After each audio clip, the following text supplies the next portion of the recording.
Welcome back, beautiful and amazing human beings. This is Lukadowski of WeAreChange.org, and yet another edition of What the Hell Really Happened, where we are going to be covering the controversial European Commission elections, the latest developments between Iranian and British ships going at it in Gibraltar, as well as all the latest information on immigration, AOC, and even major, quote, news organizations voicing their anger and discontent that the United States had their independence from the United Kingdom. No, I'm not kidding. And obviously, as you know, we've been on the ground yesterday doing a live stream for about 40 minutes with the insanity that was breaking out in front of the White House, which you can watch on our channel. We did a little highlight video here. Right after that, of course, we're going to be live tomorrow, Saturday, during the free speech event, which we are going to be live streaming.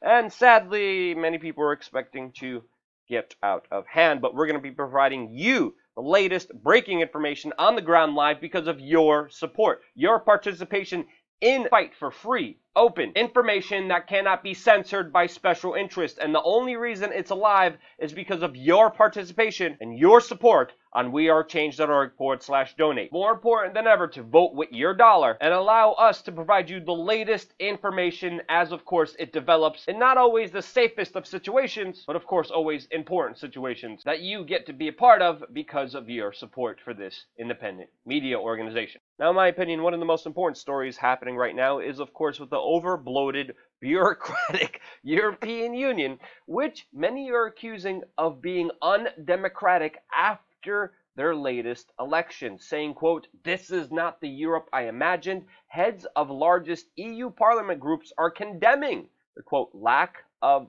democracy" after leaders ignore election results, leaving many people to ask the question, was the new European president of the European Commission democratically elected? Wow, that's such a shock. A group of people being paid by special interest, being a part of a large bureaucracy, not being Democrat.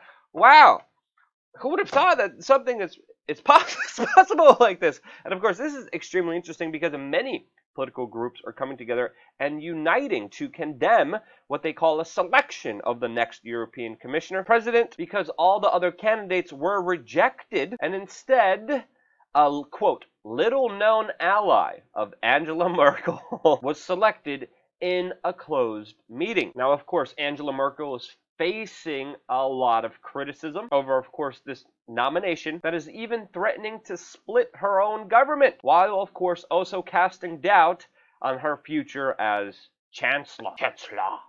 Sorry, I can't help it here.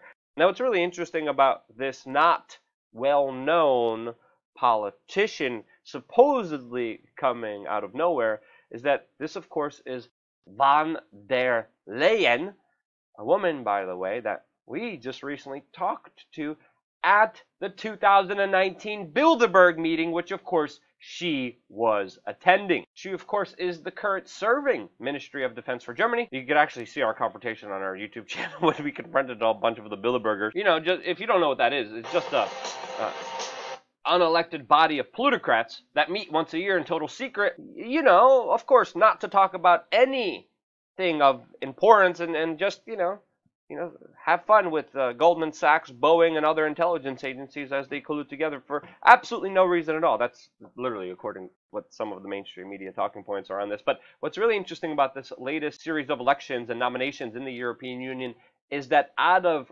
4 top spots, 3 of them, including von der Leyen, have been Bilderberg members. Something that, of course, is a total accident.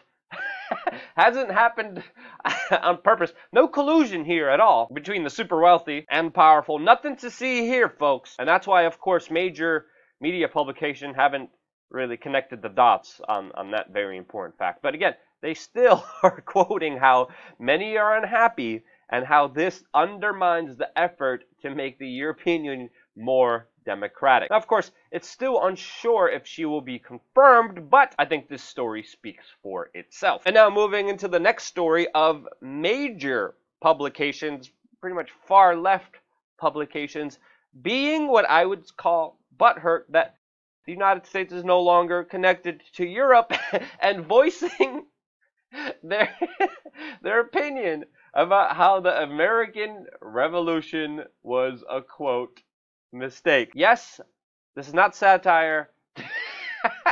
This is done not ironically at all. Again, this is what Vox and, of course, no one other than Salad have raised their concerns about. Like, there's so many issues in the world right now, and this is what they decide to, of course, create their latest rage bait nonsense about. Talking about how the Declaration of Independence is sexist, racist, and perjured. How, of course, it didn't protect women. Talking about the struggles of Native Americans. While, of course, Vox cheered on the better system of government.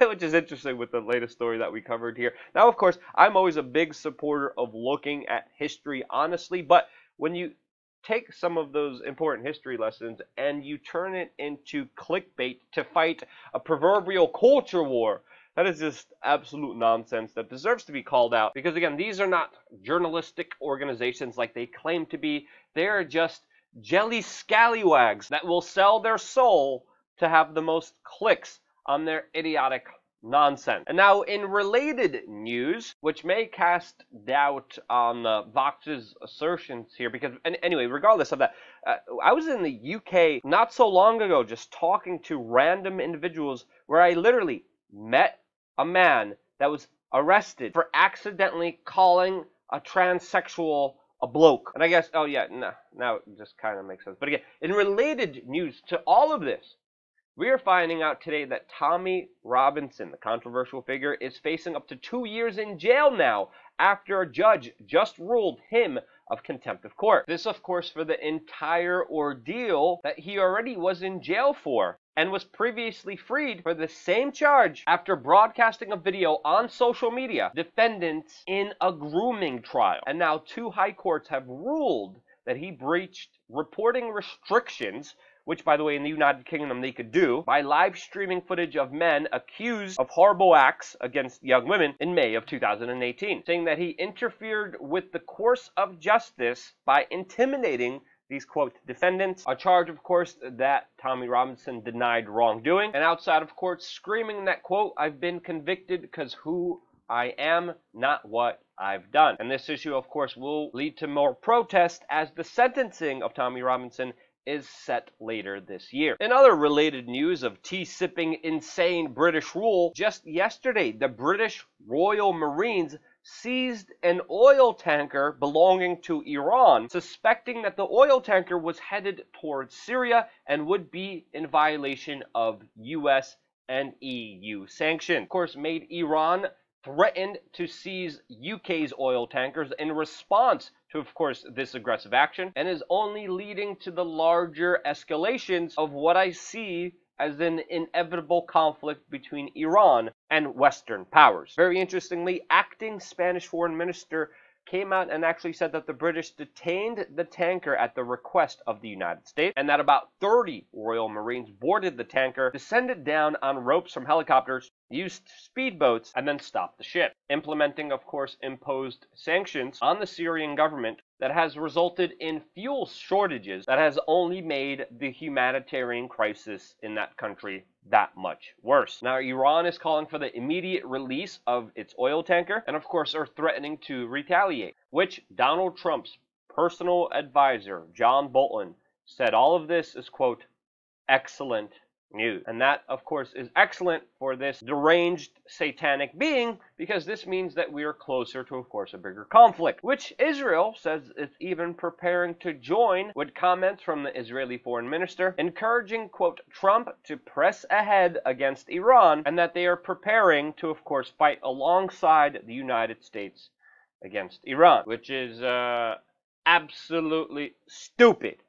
But Trump has been very aggressive on this subject matter, and sadly, the situation looks like it won't be easing at any time, only getting worse from here. Now, in related, really stupid news, we, of course, have the latest debates that are happening, of course, about immigration in the United States, especially after Alexandria Ocasio-Cortez came out and said that migrants were forced to drink toilet water in the detention facilities after they were caught illegally crossing the Mexican-U.S. border. This has actually sparked a response from the Customs and Border Patrol Agency, literally releasing a video of what they called drinking from a toilet, specifically drinking from the portable toilet sink combo unit, saying that, quote, there's nothing wrong with this unit, taking a drink from it, and then claiming that what AOC said was utterly wrong. Now, this is all, of course, after a recent trip to one of these detention facilities by AOC, who's also claiming that she was sexually threatened by, of course,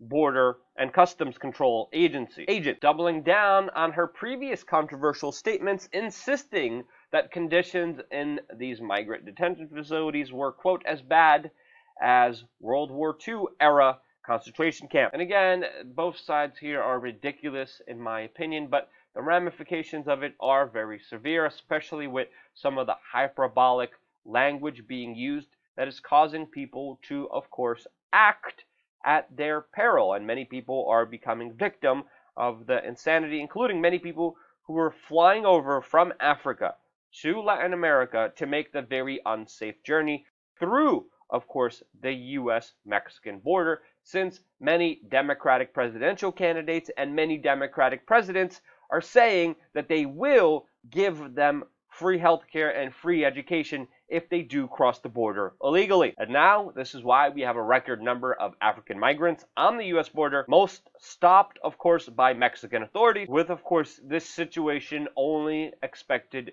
to get far worse from here. And in other news of millennials just being total idiots, we have this genius here who videotaped herself licking ice cream and putting it back into, of course, the store cupboards. We're finding out could face between 2 and 20 years in prison with a max fine of $10,000. And the mega multinational corporation that inspires a lot of these millennials, well, that of course is Disney, recently denied permission to put a picture of Spider-Man on a little boy's grave because, quote, Disney wants to preserve the magic of its characters. Yeah, total douche-loots, and we should all remember that this is happening in the United Kingdom, where these stupid rules are enforced by force. And illegitimate stupid government. That's regardless of the point. But that's the news for today. Stay tuned for more here, of course, on WeAreChange.org. We're going to be live, most likely all day tomorrow. Wish us luck. Let's hope nothing bad happens and everyone remains safe and calm, which hopefully will happen, but you'll find out as it happens in the moment from this YouTube channel. Thank you again so much for watching. Stay tuned for more here on WeAreChange.org. Love ya!